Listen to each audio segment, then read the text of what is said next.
পবিত্র রমজান মাসে আমরা অন্যান্য মাসের তুলনায় একটু সচেতন থাকি।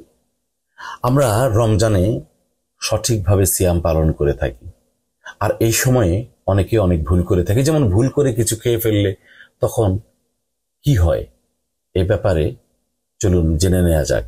তবে তার আগে যদি আপনি আমাদের চ্যানেল নতুন হয়ে থাকেন, আমাদের চ্যানেলে সাবস্ক্রাইব করতে পারেন।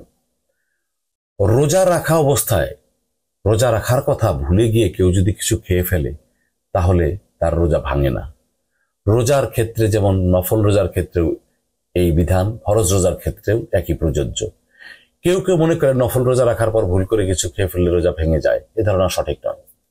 আবু হুরায়রা রাদিয়াল্লাহু তাআলা আনহু থেকে বর্ণিত, রাসূল সাল্লাল্লাহু আলাইহি ওয়াসাল্লাম বলেছেন, কেউ যদি রোজা অবস্থায় ভুল করে কিছু খায় বা পান করে সে যেন তার রোজা পূর্ণ করে, কেননা আল্লাহ তাকে খাইয়েছেন এবং পান করিয়েছেন।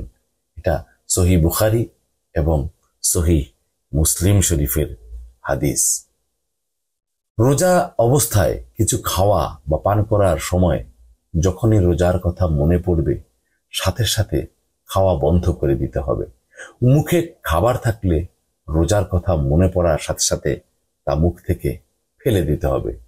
রোজার কথা মনে পড়ার পরও ইচ্ছে করে আবারও যদি কেউ কিছু খায় তাহলে রোজা ভেঙে যাবে।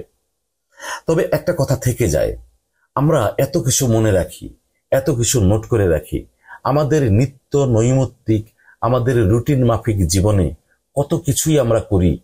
রুটিন মাফিক কত কিছু আমাদের করতে হয়, কোনো কিছুই ভুল হয় না।